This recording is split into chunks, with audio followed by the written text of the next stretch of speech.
સમાચાર અમદાવાદમાંથી કે જ્યાં કારના ચોરખાનામાંથી મળી 30 લાખની કિંમતની ચાંદી। બિલ વગર સોના ચાંદીના બિસ્કિટની હેરાફેરીની બાતમી મળી હતી। બાતમીના આધારે પીસીબીની ટીમે કાર્યવાહી કરી। ઓઢવ રિંગ રોડ પર કારની તપાસ કરતા બિલ વગરનો ચાંદીનો જથ્થો મળી આવ્યો।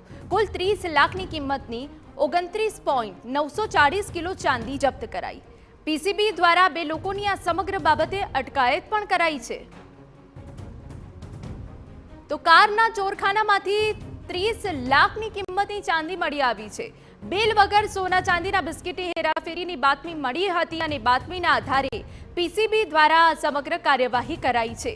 ઓઢવ રિંગ રોડ પર કારની તપાસ કરતા બિલ વગરનો ચાંદીનો જથ્થો મળી આવ્યો।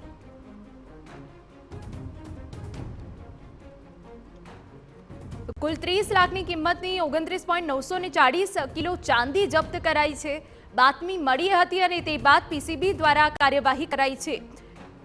અમારા સંવાદદાતા મિહિર વધુ વિગતે વાત કરવા જોડાયા છે। મિહિર, કારના ચોરખાનામાંથી 30 લાખની કિંમતની ચાંદી મળી આવી છે। ક્યાં હેરાફેરી થતી હતી, શું વિગતો છે આપની પાસે?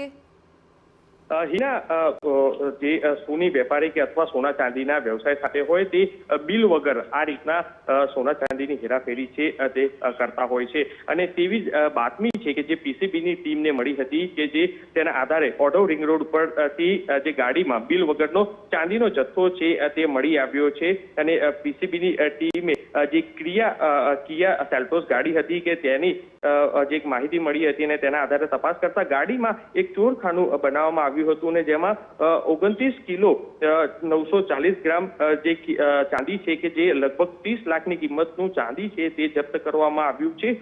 તપાસ કરતા સામે આવ્યું હતું કે જે માણેક ચોકના પાટીદાર જ્વેલર્સના કરણ પટેલ પાસેથી આ ચાંદીનો જથ્થો છે તે લઈ અને ચાંદીનો આ જથ્થો રાણપુરના આશિષ સોની એ લીધો હતો અને ત્યારબાદ આ આશિષ સોનીના સંબંધી કોઈ ભાવેશ સોની અને આ ડ્રાઈવર અબ્દુલ ખાન સાથે ગાડી માધ્યમથી જે મધ્યપ્રદેશ જાંબુઆ છે તે ચાંદીનો જથ્થો છે તે લઈ જવામાં આવતું હતું।